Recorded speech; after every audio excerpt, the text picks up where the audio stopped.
L'enseignement bouddhiste qui rejette la vie dans l'au-delà est une grave erreur pour ce qui est de la vie après la mort. Face à des questions sans réponse, les bouddhistes se sentent donc totalement perdus et leur esprit est sans cesse tourmenté.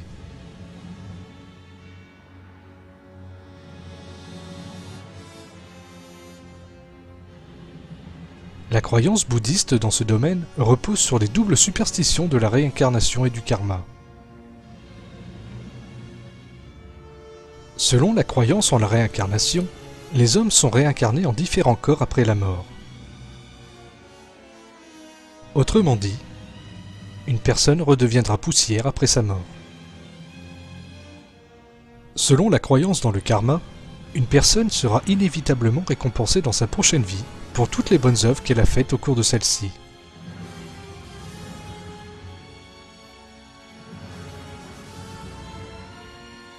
En effet, une personne ayant accompli de mauvaises actions dans sa vie peut même être réincarnée en une plante ou en un animal. Mais si c'était le cas, qui juge la vie antérieure d'une personne et la renvoie dans ce monde avec un nouveau corps? Selon cette croyance qui nie l'existence de Dieu, comment fonctionne le processus du karma? Les bouddhistes sont incapables de répondre rationnellement à ces questions.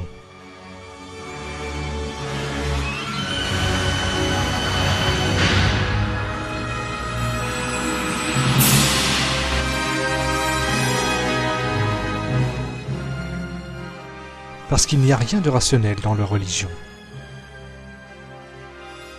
Même si la philosophie du karma peut sembler au premier abord une façon d'acquérir pour les gens des vertus morales positives, elle les conduit en fait à accepter des idées complètement fausses.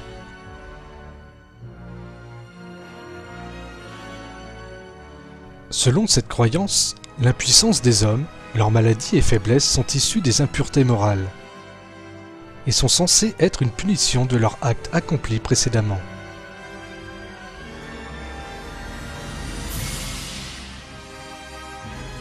Par exemple, les raisons pour lesquelles une personne est pauvre ou est handicapée s'expliquent par son comportement lors de sa vie antérieure. Toutes les mauvaises actions faites par une personne dans une autre vie reviennent sous forme de pauvreté dans celle-ci.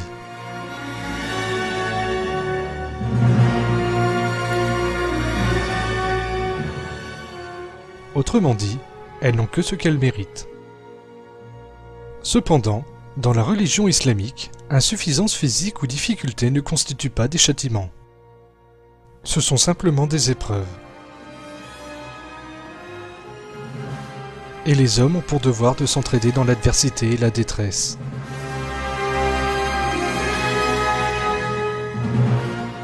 Pour cette raison, l'islam a une conception très aiguë de la justice sociale.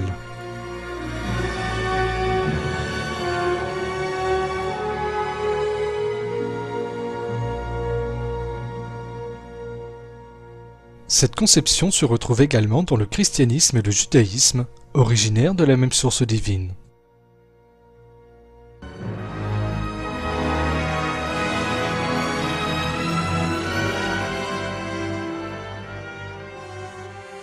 Contrairement aux croyances dans le karma, croyances que l'on retrouve dans d'autres religions d'Extrême-Orient, ainsi que dans le bouddhisme, celles-ci détruisent l'idée même de justice sociale, jusqu'à aboutir à l'oppression des hommes, oppression qui va crescendo.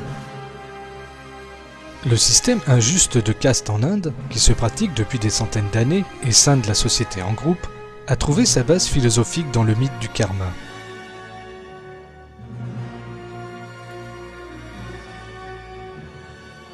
Selon l'islam, la réincarnation est donc un mythe légendaire. Dans le Coran, il y a une vie dans ce monde et une vie éternelle dans l'autre monde.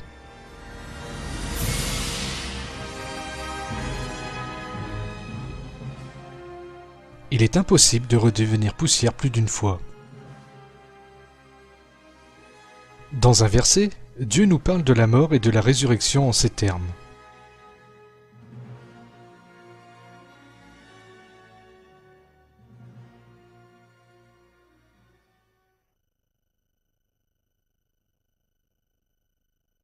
Comment pouvez-vous renier Dieu alors qu'il vous a donné la vie, quand vous en étiez privé.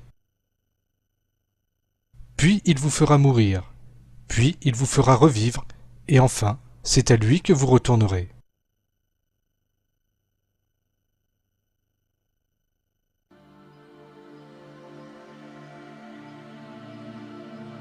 Au commencement, chaque être humain est mort.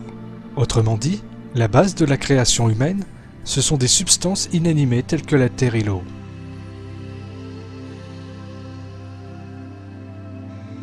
Ensuite, Dieu insuffle la vie à cette masse inanimée. À un moment précis, après la création de l'homme,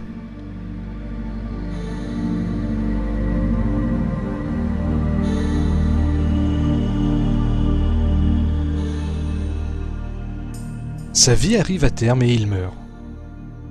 C'est la fin de sa vie terrestre. Il retourne poussière et se décompose dans le sol. C'est la seconde fois qu'un être humain entre en état de mort. Finalement, il sera ressuscité dans l'au-delà et devra rendre des comptes pour l'ensemble de ses actes ici-bas.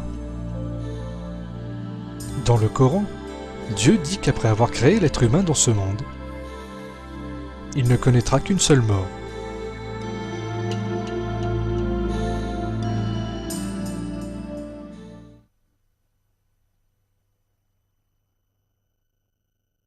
Ils n'y goûteront pas à la mort sauf leur mort première, et Dieu les protégera du châtiment de la fournaise.